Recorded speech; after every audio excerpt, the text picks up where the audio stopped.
మనం వచ్చేసి daily chicken తినచ్చా, తింటే మన బాడీకి ఏమైనా ఎఫెక్ట్ వస్తుంది? ఫస్ట్ ఆఫ్ ఆల్ ఒకటైతే క్లియర్ చేస్తాను. ఇప్పుడు వచ్చేసి మన యాన్సిస్టర్స్ అంటే మన పూర్వీకులు అప్పుల్లో మనకి ఏం లేవన్నమాట, వేటాడే తినాలి. మన మెయిన్ ఫుడ్ సోర్స్ ఏంది? కంపల్సరీ మీటే. దాని తర్వాత అగ్రికల్చర్ ఏదైనా. సో అలా చూసుకుంటే వాళ్ళ తర్వాతే మనం వచ్చినాం. మీట్ అనేది మంచిదే, కాకపోతే మీకు ఇంకొక డౌట్ రావచ్చు. సో ఇప్పుడు ఈ బ్రాయిలర్ చికెన్ అనేది మెడిసిన్స్ వాడి లేకుంటే ఇంజెక్షన్స్ వాడి చేస్తున్నారు కదా, ఇవి తినచ్చా అని చెప్పేసి. ఇప్పుడులో అన్నీ కల్తీనే. మనం తినే వెజిటేబుల్స్ కల్తీనే, మనం తినే ఫ్రూట్స్ కల్తీనే. అట్లా అనుకుంటూ పోతే మన ల్యాండే కల్తీ.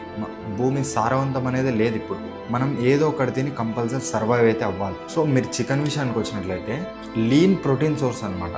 నా డైలీ ప్రోటీన్ మొత్తం ఒక 70% వరకు నాకు ఒక మీల్లో వచ్చేస్తుంది, ప్లస్ లో క్యాలరీ. సో అలా చూసుకుంటే చికెన్ అనేది చాలా బెస్ట్. సో కంపల్సరీ చికెన్ అయితే మీ డైట్లో అయితే పెట్టుకోండి. సో వీడియో నచ్చితే లైక్ చేసి ఇలాంటి వీడియోస్ ఇంకా రావాలంటే ఫాలో కొట్టేసి.